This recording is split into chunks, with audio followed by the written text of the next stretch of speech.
Great morning everyone. Great morning po ma'am. I'm here to tackle about the speech that been titled The Filipino is Worth Dying For by BENIGNO Ninoy Aquino. Before we start, may I ask you po one question? Do you agree that Filipino is worth dying for? Kasi for me personally, it's a yes. It's worth dying for. As a criminology student, I know in the first place that after college, I have to accept my fate. That I can be killed in action anytime. So before I enter as criminology student, I know that Filipino is still worth dying for, knowing that our heroes in the past gave their all they can do to save and to reach our freedom from the foreign people. Now it's time for us to stand in our own and to maintain our country peaceful and even it will cost our lives. On August 4, 1980 in NYC or in New York City, Ninoy has been interviewed and he said that I have weighed all the virtues and faults of the Filipinos and they have to come to the conclusion that the Philippines is worth dying for. The sentence stuck to the minds of the Filipinos who's been heard that speech of Ninoy. As we move on, first thing first, who is Benigno Ninoy Aquino? Benigno Ninoy Simeon Aquino Jr. was a Filipino politician who served as a senator of the Philippines and governor of the province of Tarlac. A former Philippine senator was assassinated on Sunday, August 21, 1983 on the tarmac of Manila International Airport, now named Ninoy Aquino International Airport in his honor. That still right now, the investigation of assassination to Ninoy is still a mystery. One of the cases that still can't be solved in Philippine history. What is his importance in the Philippine history? Number one, at the age of 17, he was the youngest war correspondent to cover the Korean War newspaper of the Manila Times of Joaquin Chino Roses. Ninoy was one of the elite group of Filipino journalists who covered the Korean War for Philippine newspaper, wire services, and radio station. And because of this achievement, he received the Philippine Legion of Honor Award from Il Pigeon Quirino at age of 18. He also became a Filipino senator 1957 to 1962 and former governor of Tarlac. Why was Ninoy Aquino imprisoned?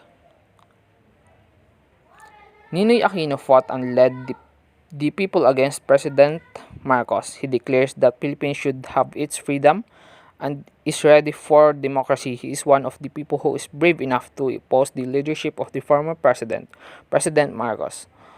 Ninoy Aquino was a senator before he was being imprisoned that time. Senator Ninoy Aquino was long-time opponent of President Marcos, but as what I've been heard, as President Bongbong Marcos said his father and Ninoy was a close friend.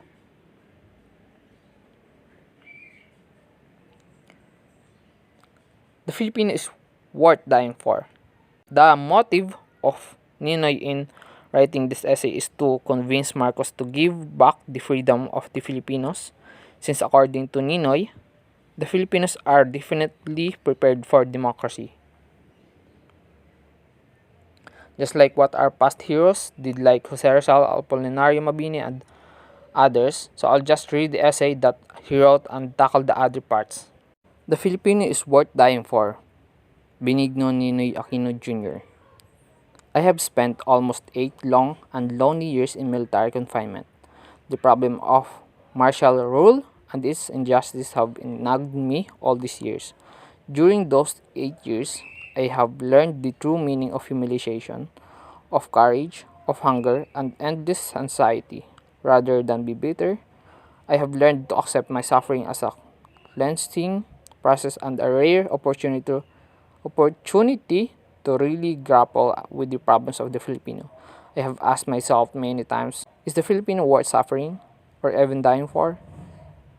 Is he not a coward who would really yield to any colonizer, be he foreign or homegrown?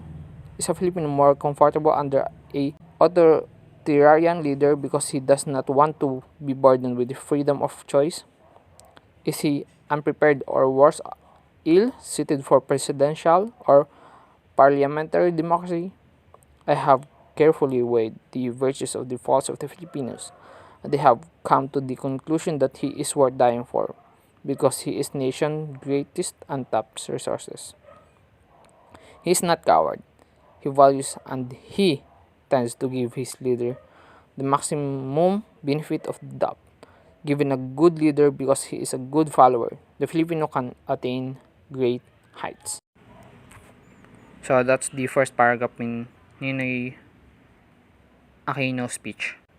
As what we heard about the speech of Ninoy, why did he ask those questions? After he saw what the higher officials doing in our country, he just lost hope that the Philippines will not get back what was it like before the martial law happened.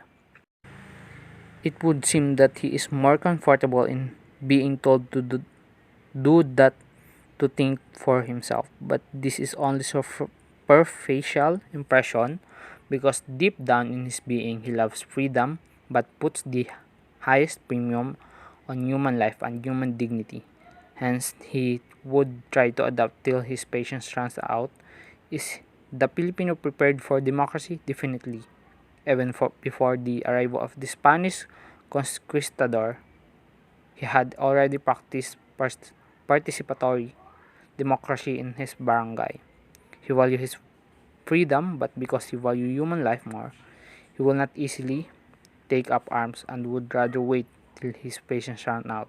Yes, I have gained valuable insight in prison. Unlike an average people, I would like to tell Mr. Marcos this. I can forgive you for what you have done to me over the last 8 years, because this I can do. But I can never forgive you depriving our people of their freedom, because it is not mine to forgive. In that paragraph, he tells us that the experience hungry, anxiety, humiliation, and the same like what the other Filipinos experience under the martial law. He can't handle his feelings when he sees Filipinos struggling because of the martial law. So, shall we continue the speech?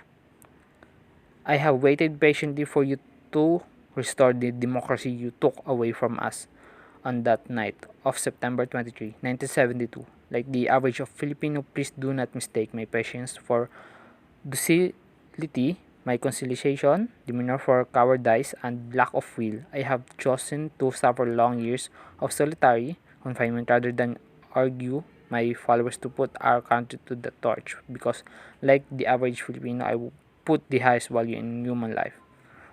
I have faced death a couple times in prison in 1975, went on a hunger strike for 40 days and 40 nights, and was near death when you jailers rushed me to the Veterans Hospital. I faced death in your detention camp when your army doctors diagnosed my heart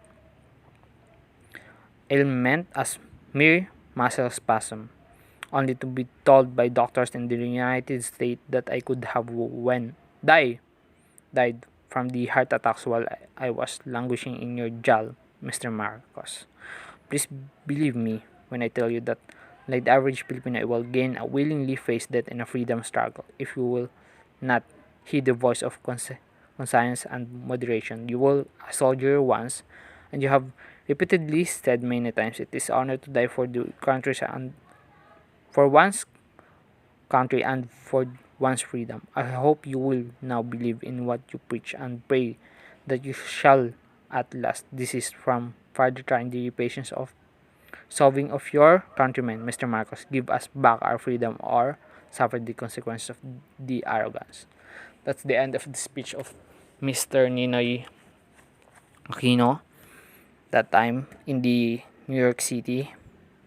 So he's saying he's want to say or to relay the message to Mr. Marcos to be a grown man and step out of the Malacanang for the freedom of the people in Philippines.